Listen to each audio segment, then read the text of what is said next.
Hello, everyone. My name is Danny, and this review is for the movie called Mary Shelley.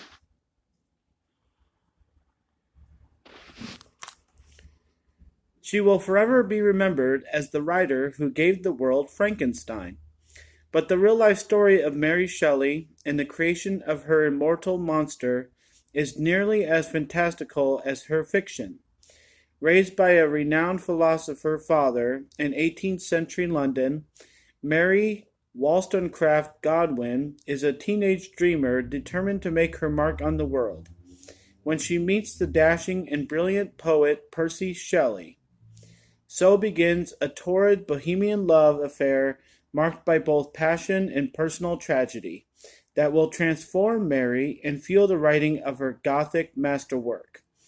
Imbued with the imaginative spirit of its heroine, Mary Shelley brings to life the world of a trailblazing woman who defied convention and channeled her innermost demons into a legend for the ages. This is a 2018 film. It's rated PG-13, and it runs about 2 hours.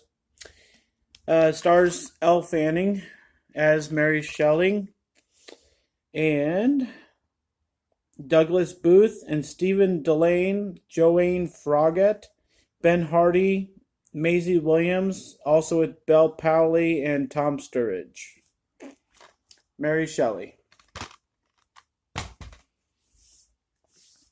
Well, this movie just came up on my list. Through the research I do, trying to find new movies that I've never seen before. And of course, I think that Elle Fanning is a good actress. She's still very young, but she's done a lot of good movies. Super 8 is probably my favorite. And, with her being so young and being so accomplished, I think that we're going to see a lot more of her. And we'll be able to see what she's able to do and what roles she's able to handle. I think this is a very easy movie to do. There's a lot of standing, there's a lot of frowning, just being upset, being in mourning and stuff like that. And, excuse me, I don't think there was much to do for Elle as far as acting goes. So the stuff that she handles and the stuff that she says and does, she does in her way, but I don't think it was like an exemplary performance. With movies like this that are shot in old time London and old time Scotland and in the very long ago days, there's a lot of people sitting around. There's a lot of people, sitting on couches and then at the dinner table and just kind of chatting. It's just kind of how society was back then for the higher class folks. And it's kind of weird because, like, Mary and her family are supposedly pretty poor, but then she gets into this high society kind of people, and it's just kind of different movie and different way of handling things. I'm not sure how people had such big estates and houses and all this stuff back then, and all they talked about was not having money. But nowadays, if people don't have money, they don't go around doing things and spending money all the time.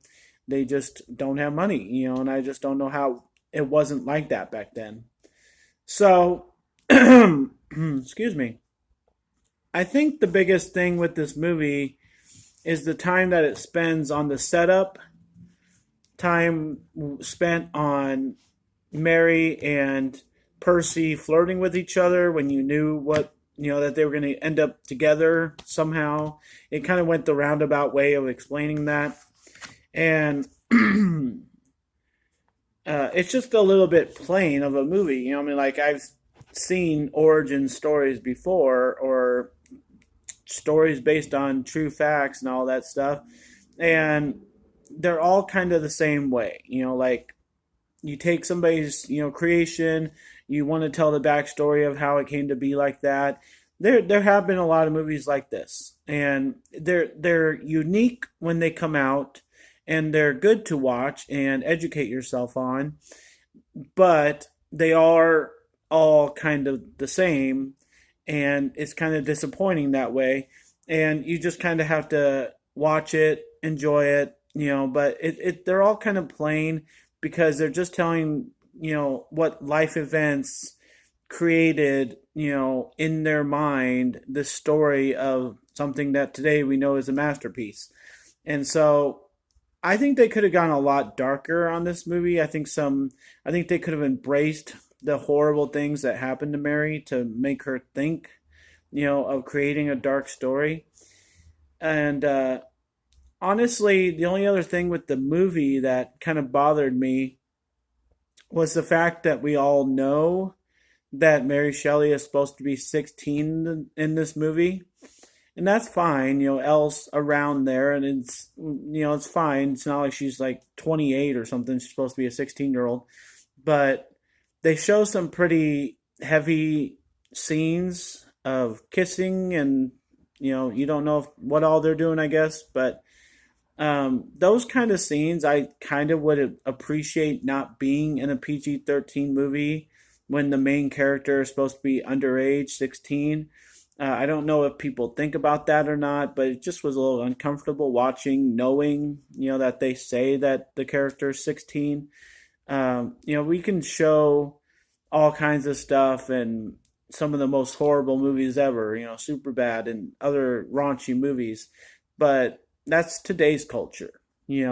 Back then, if a 16-year-old was off dallying with some boy, nobody really wanted to know about it. So if we're going to make a movie about it, you should, embrace the culture back then and keep it kind of hush hush and maybe not show that scene because it wasn't talked about and nobody wanted to know about it back then. But when a girl ends up pregnant, she ends up pregnant. I guess, there's two sides of that way of thinking. I'm just saying my personal account is I would have preferred it not be in the movie. So other than that, yeah, just the plainness of the movie, the commonality of the movie, and the way that this story has been done before, and the fact that they don't really show any kind of Frankenstein stuff throughout. It's all about Mary's backstory. So yeah, I think that this is very much a C movie. And I'm just going to move on and say I've seen Mary Shelley. I think I would advise doing the same, at least giving it a watch if you come across it. So, yeah, a C for Mary Shelley. I advise watching it. Thanks a lot, guys. My name's Danny. If you like this or any of my other videos, try and give some of them a watch. Like and subscribe to my channel. And as always, enjoy your movies. Thanks.